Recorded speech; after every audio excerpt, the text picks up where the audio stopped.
contents i des de l'Associació de Mestres Rosa Sensat us donem la benvinguda i realment el Jaume deia posar moltes cadires perquè vindrà molta gent, no ens ho acabàvem de creure, però el Jaume té molta tirada i veig que molts fans. Doncs presento els companys de la taula.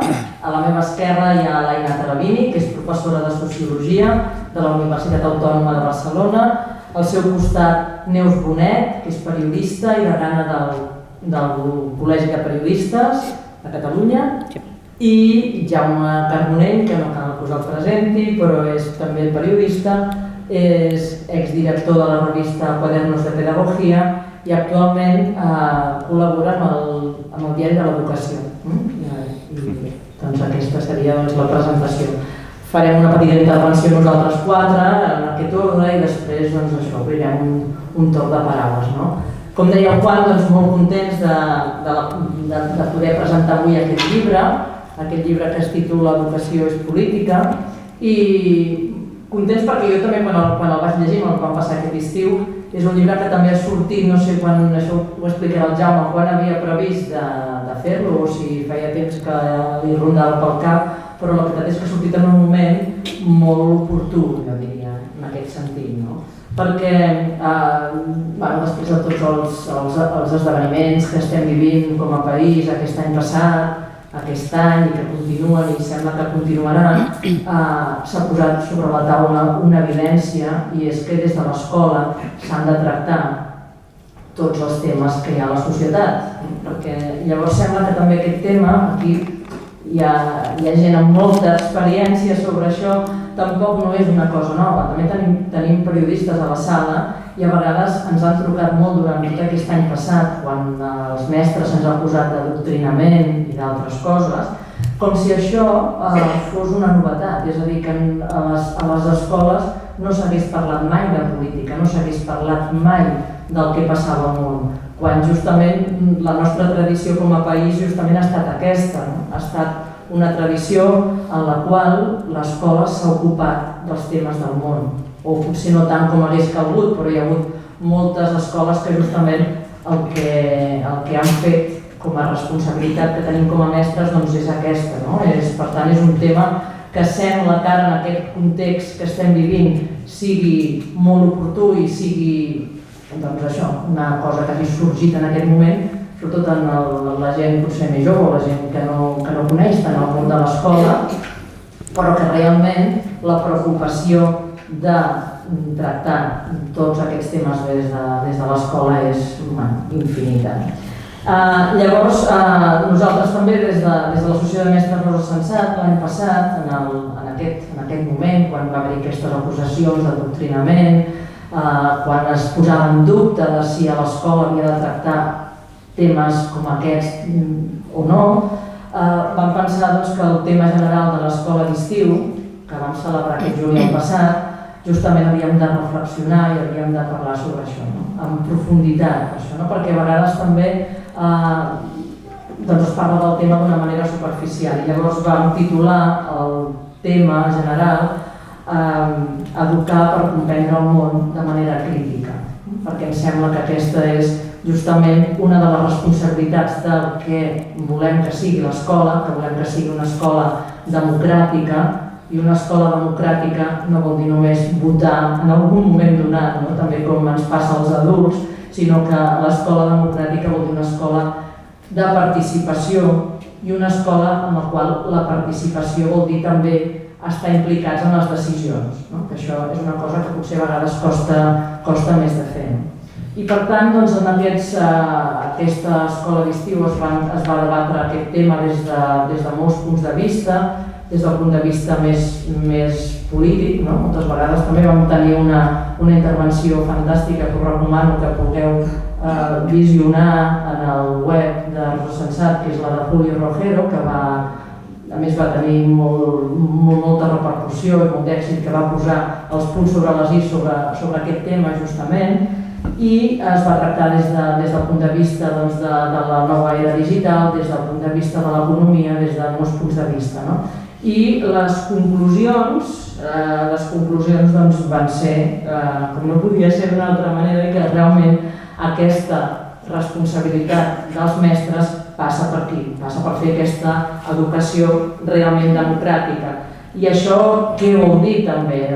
Fer una educació democràtica també vol dir que estem educant persones que han d'esdevenir o haurien d'esdevenir persones lliures i persones emancipades, persones que tinguin un criteri propi, i això no es pot fer d'una altra manera que des de l'escola posant sobre la taula temes que a vegades són contradictoris i hi ha opinions diverses, i per tant ens sembla també que des de l'escola s'ha de propiciar i s'ha de posar a l'abast dels infants i dels joves un debat que sigui un debat profund, un debat ric, un debat que de vegades sí que ens deixem emportar per l'espontaneïtat, que també a vegades hem de donar aquestes respostes més immediates, però que em sembla que l'escola sí que té aquesta responsabilitat d'educar per poder fer un debat amb rigor i sobretot escoltant la diversitat d'opinions i que cadascú es vagi creant la seva manera de pensar i els seus propis criteris. Per tot això també em semblava, i faig una mica també de recull del que es va parlar en el tema general, que el que hem de també treballar és per educar subjectes que siguin actius, que no ens ensenyem només a actuar segons una determinada manera, sinó que cadascú prengui partit d'aquesta responsabilitat. Pensem que l'escola no pot estar al marge d'aquesta dimensió política i el títol del llibre del Jaume entroncava de ple. Llàstima que hagués sortit una mica més tard perquè si no hagués sigut també un motiu per debatre sobre aquest llibre. Pensem que la vida és política i l'escola no pot estar al marge d'aquesta política, entenent que l'escola tampoc no pot ser neutral i que l'escola ha de, i els mestres que formen part de l'escola i els estudiants i els alumnes, cadascú té el seu criteri, cadascú té la seva ideologia, la seva cultura, les seves creences i que sobretot pensem que hem de ser respectuosos amb els infants i amb els joves a l'hora de tractar sobretot alguns temes que poden ser especialment sensibles, com aquest que comentàvem abans amb una periodista de TV3, com el tema de l'1 d'octubre, però al marge de l'1 d'octubre hi ha molts altres temes que s'han d'abordar des d'aquest respecte profund, però sense, evidentment, la neutralitat. Hi havia aquí uns quants periodistes que podrien parlar bastament del que seria la neutralitat en el discurs i pensem que aquesta neutralitat com a mestres tampoc no la tenim, però sempre cada mestre té la seva ideologia. Com deia Marta Mata en una cita que ara em faig fals de repetir, és que cada mestre, els nens han de saber que els mestres són tan normals que fins i tot tenen idees polítiques, idees religioses, però que són tan mestres que no les inculquen i que no, aquest diríem és el secret o el matís important. I bé, jo de moment passo la paraula a l'Aina Tarabini i després ja continuarem.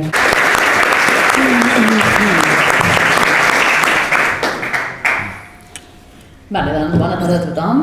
En primer lloc, agrair a la Francina, al Joan i al Jaume l'oportunitat de discutir un llibre que és una meravella. És un llibre que és, des del meu punt de vista, absolutament necessari avui i sempre per entendre el rol de l'escola en la construcció de la ciutadania, com deia la Francina. I és un llibre més que, com fan els grans pedagogs, com han fet sempre i com fa ara el Jaume, té la virtut d'explicar coses molt complexes de forma molt senzilla i, per tant, això té un valor afegit en aquest relat literari que fa per explicar-nos com és el món i com és el món de l'escola. L'educació és política comença, tant en el pròleg com en els capítols introductoris, tractant, com també deia la Francina, un tema de rabiosa actualitat. Comença fent una pregunta que és: l'escola adoctrina? I de fet, com tots i totes sabem, en els discursos polítics, mediàtics dels últims temps, el concepte d'adoctrinament s'ha utilitzat massa sovint de forma intencionada, de forma errònia. Això ha generat nombrosos dubtes sobre les funcions i el rol de l'educació i els seus mestres de la societat contemporània. Adoctrinament s'ha fet servir com sinònim de manca de neutralitat i per això s'ha posat en tela de juïci el rol de les escoles. Però, com molt bé es pregunta el llibre, les escoles són o han de ser neutrals? Poden ser-ho? En quin sentit? Què implica parlar de la neutralitat de l'escola? I l'escola, com molt bé explica el Jaume, certament ha de fugir d'adoctrinaments, perquè l'adoctrinament vol dir imposar formes particulars de pensar. Però l'escola no pot, ni ara ni mai, fugir de la neutralitat, perquè la neutralitat no existeix i, com molt bé explica el llibre, la neutralitat és una fal·làcia que actua sempre en benefici dels poderosos. Deixeu-me que m'expliqui i que apunti el que al meu parer són 3 de les grans aportacions d'aquest llibre. Primer, repeteixo, com diu el Jaume, l'escola no ha d'adoctrinar perquè no ens ha de dir què pensar, sinó que ens ha d'obrir camins sobre com pensar. I aquesta distinció entre el què i el com és una distinció subtil però és fonamental per entendre aquesta funció de l'educació. Ara bé, si estem d'acord en que l'escola no ha d'adoctrinar, siguem conseqüents. El llibre, per exemple, ens mostra, des del meu punt de vista de forma brillant, com l'escola com a institució, i aquí remarco la idea d'institució perquè no estic parlant de centres educatius en particulars, l'escola com a institució adoctrina quotidianament envers l'ideari neoliberal de l'individualisme i la competició. I d'això no se'n diu adoctrinament. Un ideari que tenim tan arrelat a les nostres identitats que tot sovint no som capaços ni d'identificar ni de qüestionar, perquè els hem naturalitzat, normalitzat, neutralitzat. Però una escola veritablement democràtica necessita, entre altres coses, qüestionar l'hegemonia de l'individualisme, la fal·làcia de que els subjectes som dependents i no interdependents, que no tenim vulnerabilitats i que la raó i no l'emoció és el que governa les nostres vides. Necessita preguntar-se de quina forma la competició, la jerarquia i la selecció penetren en el dia a dia de les aules, i crec que aquesta és una de les grans lliçons que porta el llibre. El segon gran element per mi que aporta aquest llibre és precisament aquesta distinció entre adoctrinament i neutralitat. Crec que el Jaume explica molt bé per què una escola no ha d'adoctrinar, però això no implica que la pregunta que ens faríem és: una escola que no adoctrini implica, com deia la Francina, una escola i uns mestres que no tinguin posicions, que no tinguin opinions, que no tinguin valoracions? Significa que hem de mantenir un relativisme absolut, una distància ètica, política i moral davant la vida? La resposta que ofereix el llibre és que no, clarament no, entre altres coses, perquè una educació relativista i no posicionada és impossible. Com deia abans, el no posicionament és en si mateix una forma de posicionament a favor de l'status quo. Ho ha estat sempre i ho continuarà sent. I de fet, com deia molt bé Freire i com recull Jaume en el llibre, els que parlen de neutralitat són els que temen perdre el dret d'usar la seva no neutralitat en el seu favor. Preguntem-nos quins valors, quines visions del món transmeten els llibres de text, les tasques i els espais escolars, les formes de llenguatge. Preguntem-nos si són representades totes les mirades, totes les perspectives, tots els punts de vista de les nostres famílies i estudiants. Tots tenen la mateixa distància o proximitat del món escolar? Crec que aquestes són preguntes que com a docents no podem eludir i que el llibre del Jaume constantment ens va plantejant. I deixeu-me que us doni un exemple que em sembla que també és esclaridor sobre alguna d'aquestes qüestions. L'altre dia parlava amb les meves alumnes de magisteri sobre el significat de la classe social, un concepte absent en els discursos polítics i també sovint escolars.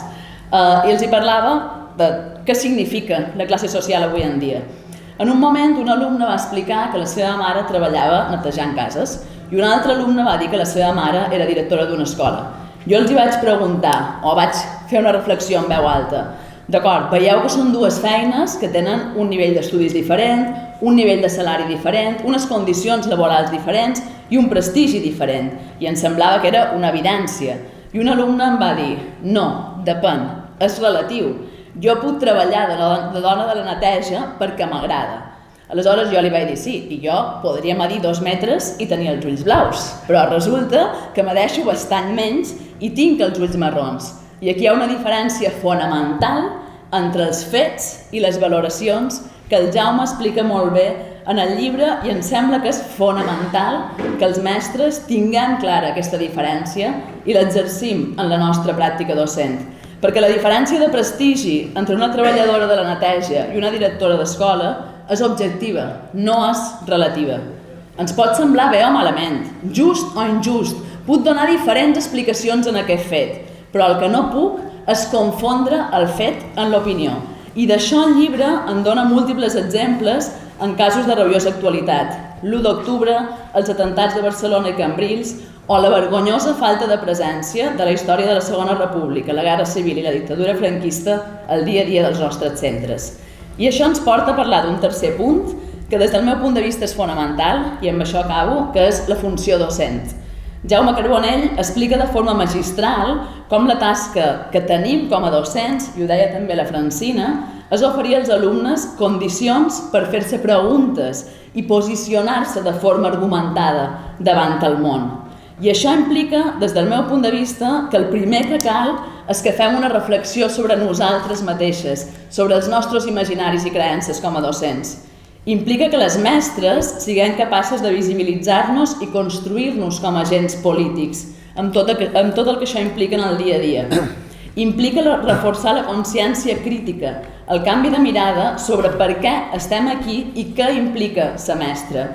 Uns mestres que siguem capaços de connectar el món de l'escola amb el món de la vida, capaços de generar interessos i preguntes als nostres estudiants, capaços en definitiva de construir una escola que tingui sentit i tingui significat, perquè tots i totes sabem, ens ho van dir els antics mestres, ens ho diuen quotidianament els mestres d'ara, que sense sentit, sense significat, és impossible aprendre. I com molt bé diu el Jaume al llarg de tot el llibre, si l'escola no forma part de la vida, l'escola forma part de la vida per se i per tant ha de dotar de significats per a aquesta vida. Aleshores, per tot això, crec que és un llibre que tothom ha de llegir en el món de l'educació. Moltes gràcies, Jaume, i bona lectura a tothom. Gràcies. I passem la paraula a Neus Bonet. Bona tarda.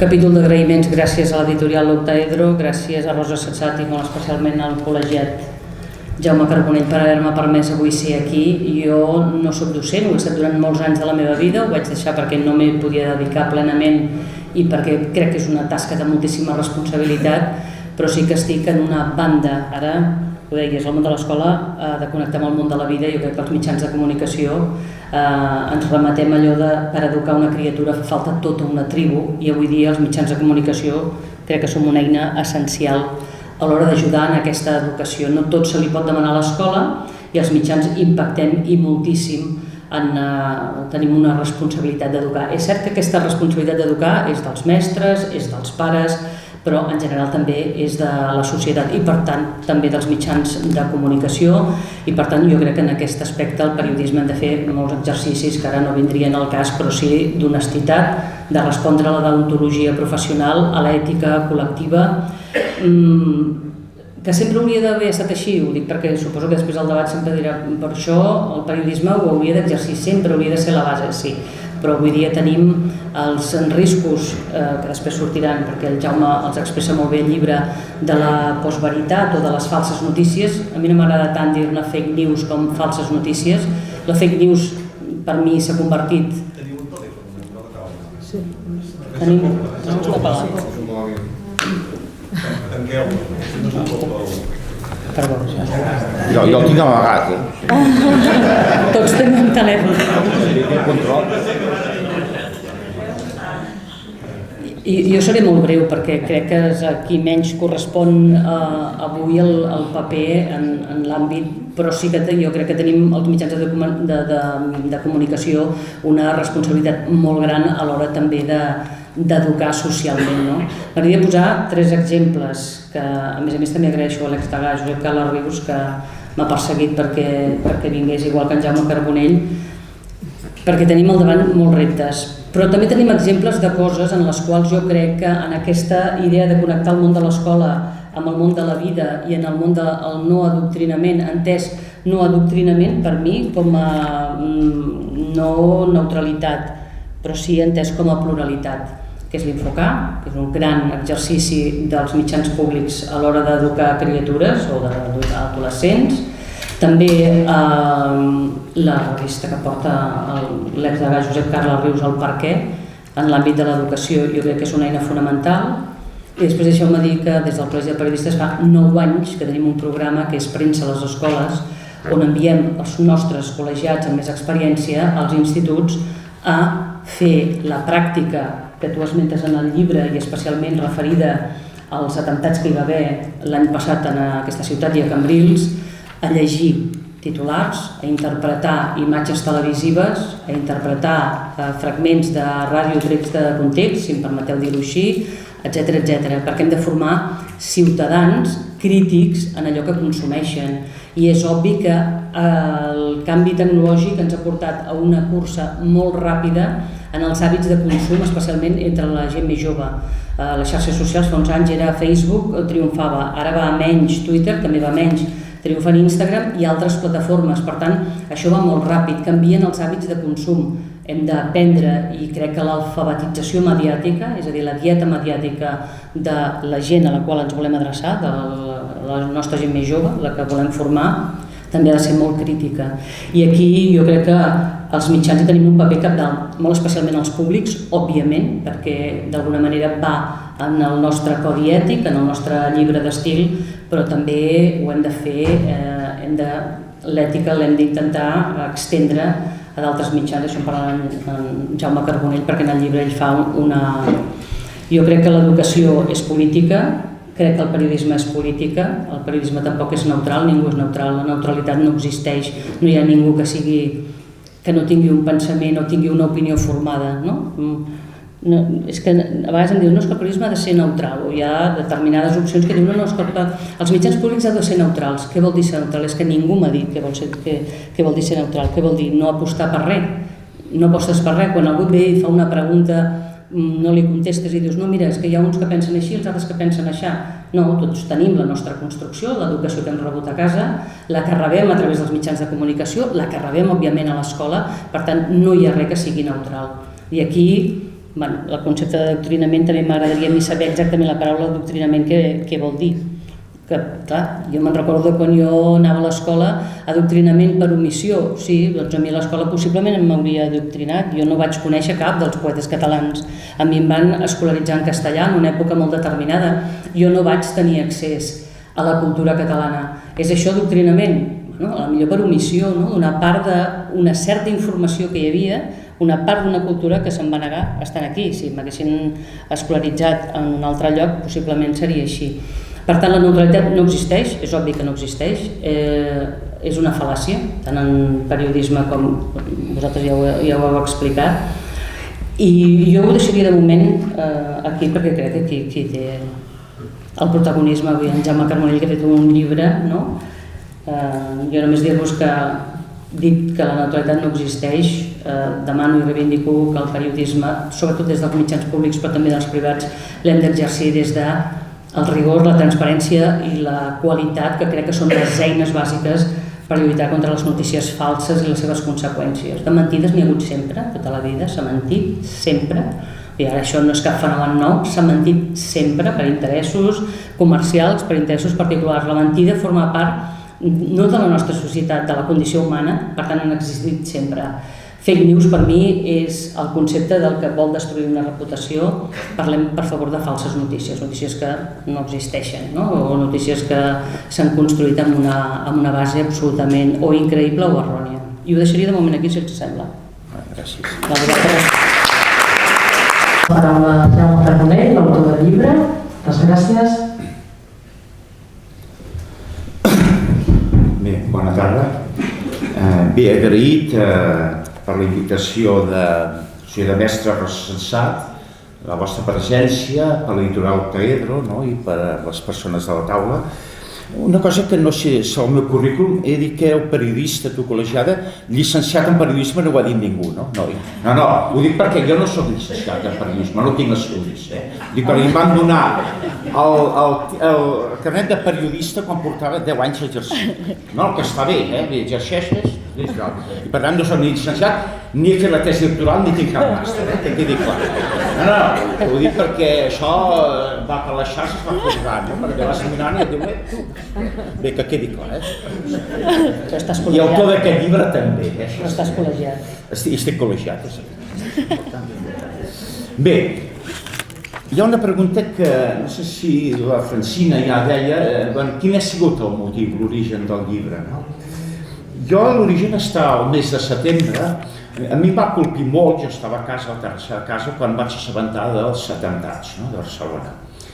I aleshores em va encara inquietar més, no, quan van començar a sortir les notícies dels joves de Ripoll, disculpeu que estic una mica fònic, i la gent es preguntava com pot ser, recordeu aquesta frase que va sortir tots els medis, com pot ser que uns joves normals, integrats, que han tret bones notes, que juguen a futbol, etc., no?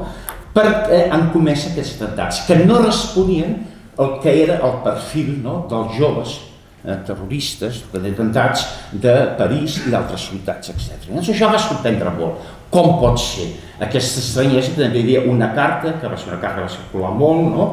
Per la xarxa, va ser viral, aquella carta de la Raquel, d'una persona tècnica del Punt Òmnia, que aleshores una carta que explicava això, dius, jo aquests nois és que els he conegut i me'n faig creus de com pot ser això, que també jo quan vaig parlar amb les tècniques de joventut a Ripoll em deien, Jaume, nosaltres esclar que condemnem aquests atemptats, però nosaltres en aquests nois ni volem ni els hi podem dir terroristes.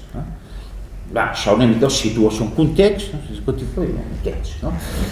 Aquesta una mica va ser la pregunta que em va inquietar a Ripoll, i l'altra també a seguit va ser bé, i quan comenci el curs, les escoles què diran?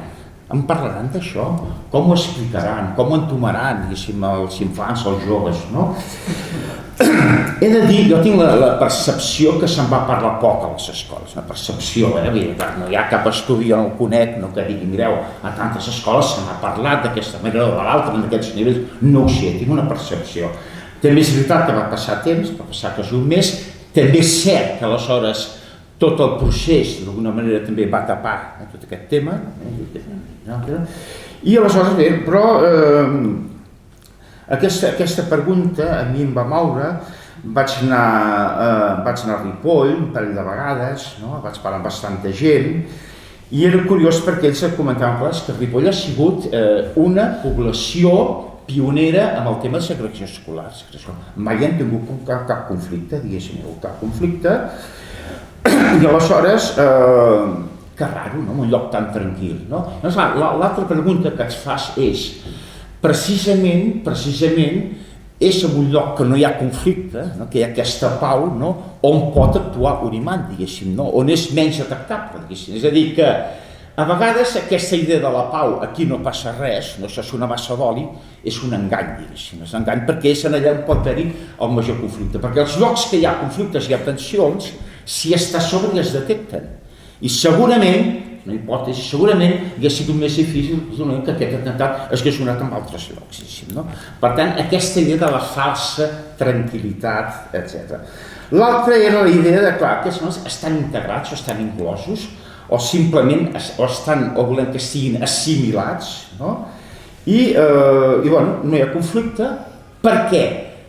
T'explicaven, jo reflecteixo el que m'expliquen, perquè viuen comunitats separades.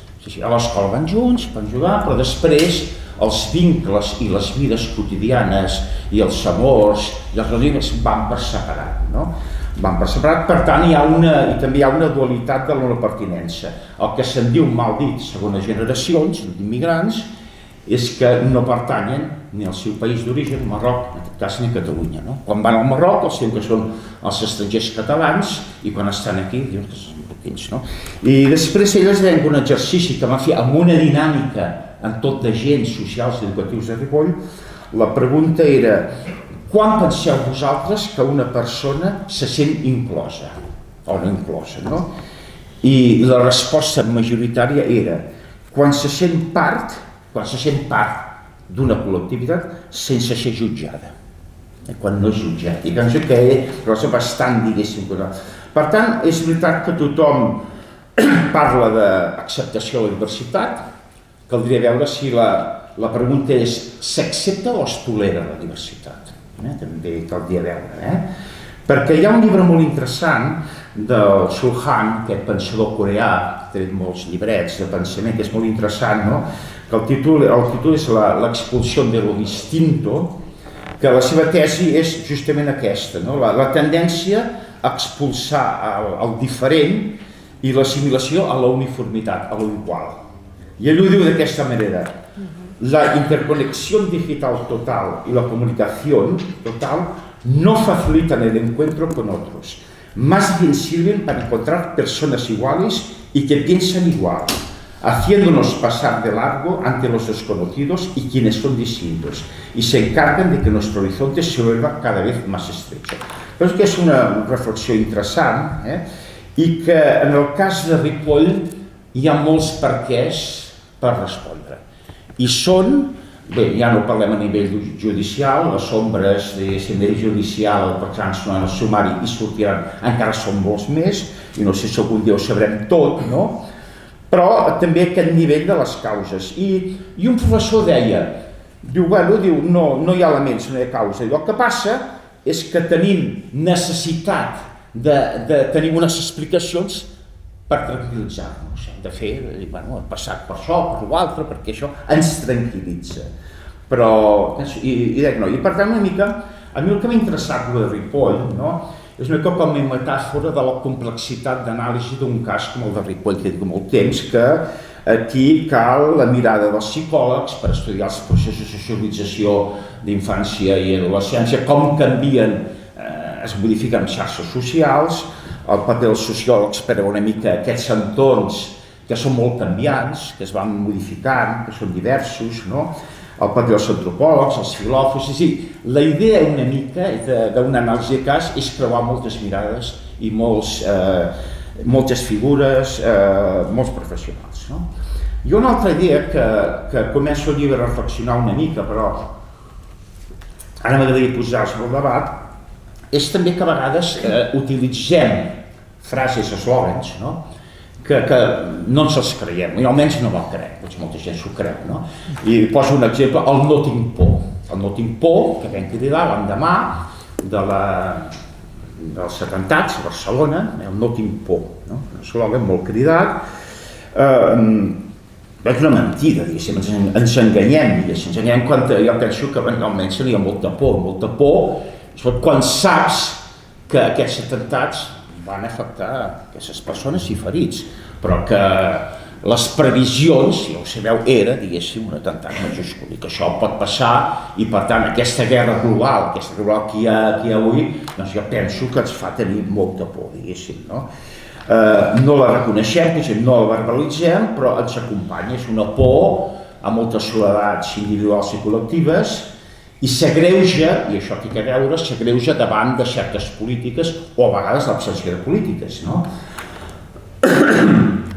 Per exemple, quan parlem, em refereixo a la llarga nit del franquisme, era la por aquella que sabies que podien trucar a la porta de matinada. És la por, avui dels joves, i no tan joves, a no trobar feina. I sobretot no trobar solidaritat davant de la creixent precarització neoliberal. No hi ha solidaritat. Jo abans he de parlar del concepte de classe social, no es té consciència de classe avui. Això ha desaparegut, està desapareixent, o inclús la por a pensar que quan has garrapes potser un contracte de treball per 15 dies, el primer dia estàs esperant a les 5 o les 6 de la tarda perquè aquell dia digui, escolta, no cal que tornis l'endemà. És també la por d'aquests infants, tants infants que arriben sols, és la por davant d'un futur cada vegada més sincer de tota la gent, cada vegada més gent que creu en la Mediterrània, dels refugiats. És la por també, aquí en parlo, la por als col·legis electorals, aquell 1 d'octubre, després alguns de veure les imatges o altres d'haver patit aquelles càrregues en directe i que aquests dies, amb moltes imatges, ens ho recorden, la por. És la por també dels mestres a parlar de certs temes conflictius, no? De certs temes conflictius, no? Bueno, en relació a l'1 d'octubre, després d'haver encausat, causa, mestres d'aquí, de la Barca, de Sant Andreu, de Tremp, d'allà, del Seu, etc. No? És curiós que el 155 no es va aplicar a l'escola, però es van agafar uns camps de turcs i unes escoles, no? I van aconseguir instal·lar la por. Jo, evidentment, els mestres van continuar explicant el que explicaven sempre, però em consta que aquesta por es va instal·lar a molts claustres, i la por a parlar de tot això.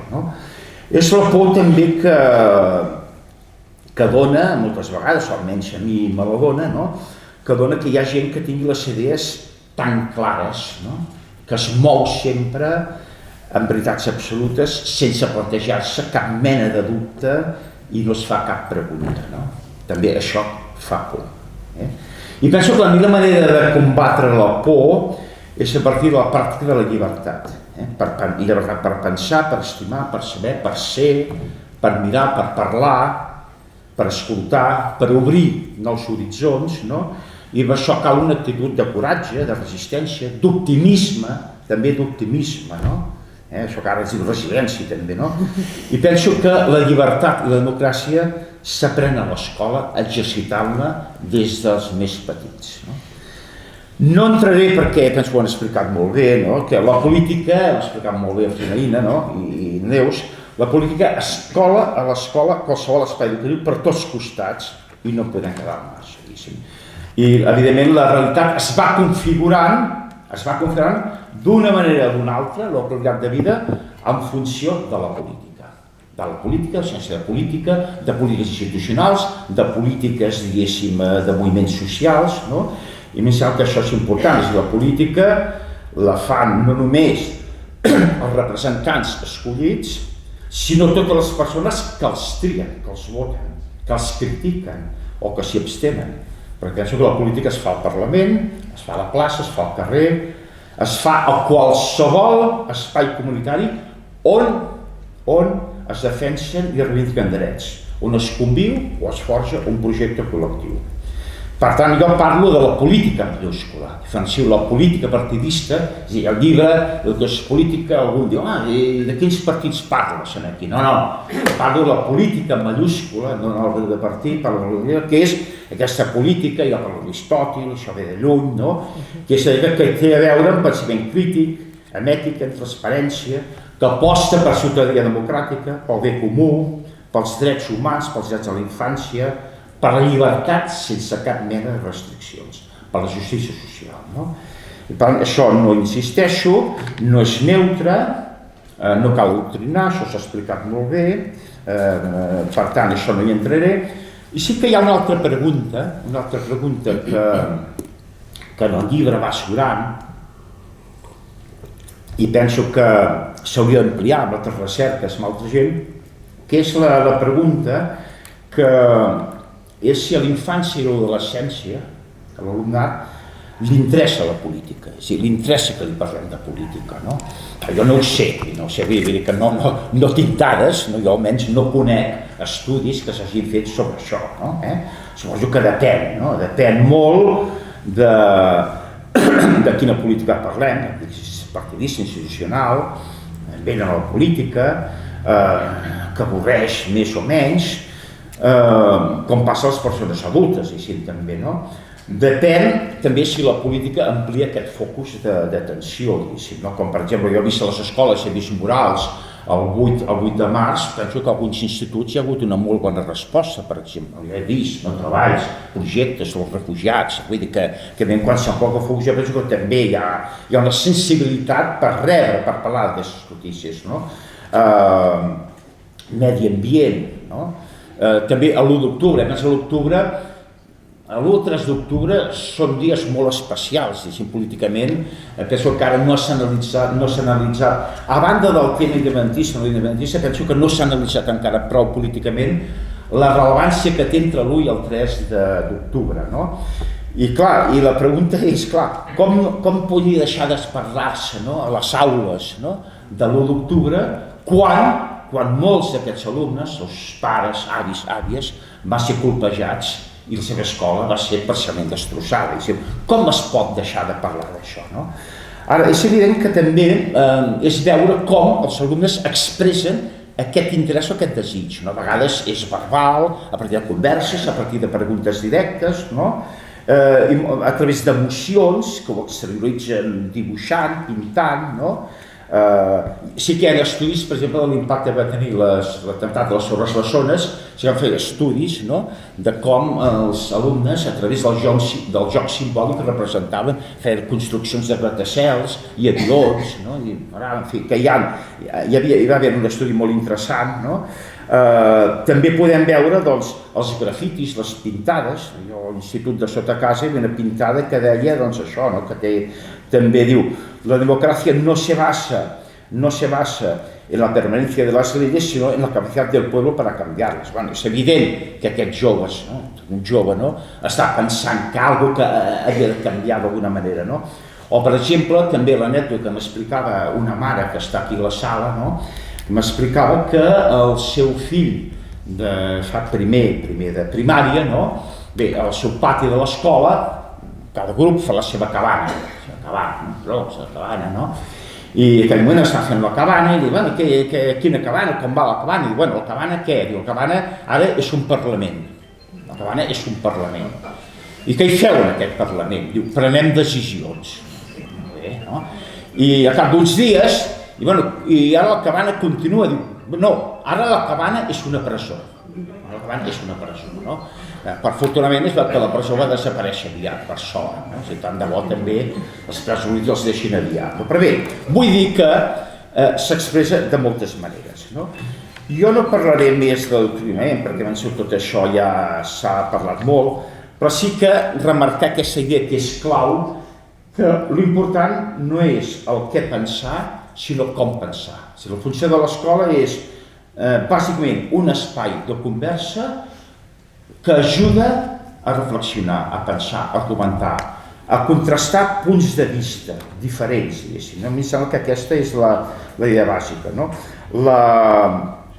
Hi ha una idea que jo vull retre un homenatge com a recordatori a Jorge Wagensberg, l'antic exdirector de Cosmo Caixa, que deia que té uns llibres molt interessants, per ser un gran científic d'aforismes, i deia: el millor entrenament, diu, la conversa és el millor entrenament que pot tenir un ésser humà per ser un ésser humà. En el llibre, que es pot visualitzar en el link, que és el monòleg que fa Federico Lupi a Lugares Comunes, quan ell l'acomiaden d'una escola magisteri i els encomana als mestres, és una pel·lícula molt recomanable, i diu: em preocupa sempre que tinguin present que ensenyar vol dir mostrar. Mostrar no és adoctrinar, és donar informació, però també donant ensenyen el mètode per entendre, analitzar, raonar i qüestionar aquesta informació.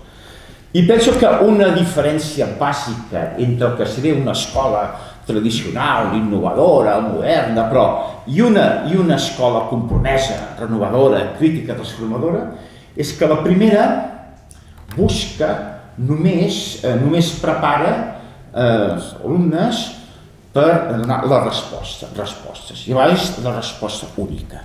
Més que la segona, una escola renovadora, transformadora, dona opció a diverses respostes, però sobretot el que posa sobre la taula és que l'important, més important que les respostes, és aprendre a fer preguntes.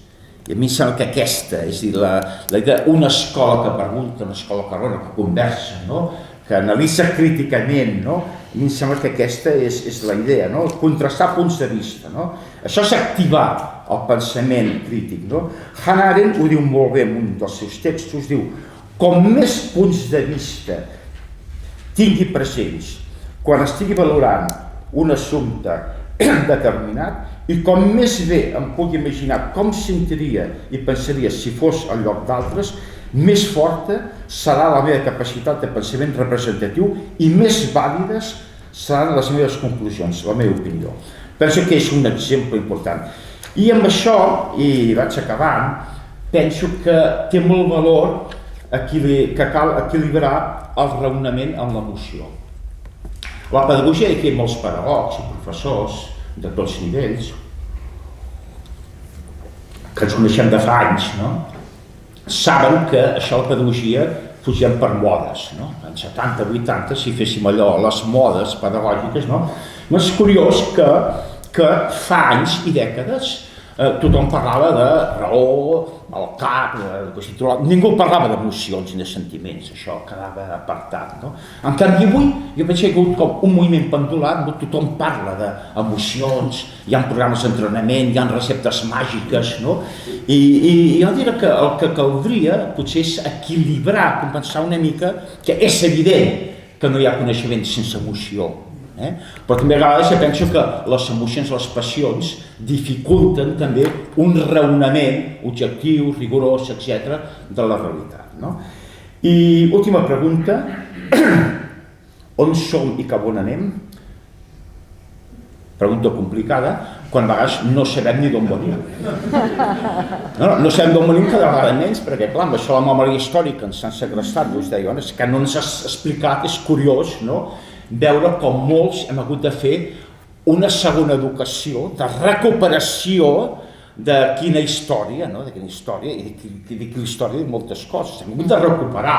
I sobretot hem hagut de trencar esquemes i dir tot allò, desaprendre coses que són falses, que són mentides, no? Hem hagut de reaprendre, la redundància, no? Per tant, veritat, no? Jo penso que també un tercer referent d'agraïment molt important és que a mi m'ha ensenyat molt almenys el professor Fontana, que ens ha deixat fa poc, no? Quan deia que la història ens ha de servir per crear consciència crítica del passat amb la finalitat de comprendre millor el present. Em sembla que aquesta és la funció de la història, no? Gran historiador, no? Clar, fins quin punt progressa la humanitat? La humanitat fa ziga-zagues, fa moviments endavant, enrere, no? Hi ha un dia que t'aixeques, et despertes i veus una notícia, dius que bé, no? Que bé, no? Això, no? Al cap d'una estona, ve una altra notícia, dius quin desastre, no? Amb això que semblava que avançàvem, tirem enrere, no? És una història que realment que no saps, no et situes, no? Era allà una mica, penso que Gramsci tenia raó quan deia, bueno, és el pessimisme de la raó i hasta l'optimisme de la voluntat, no? I bueno, també penso que també veus que hi ha lluites de resistència que se n'acaben sortint, airosament, veus que també hi ha entorns, potser micropetits, no?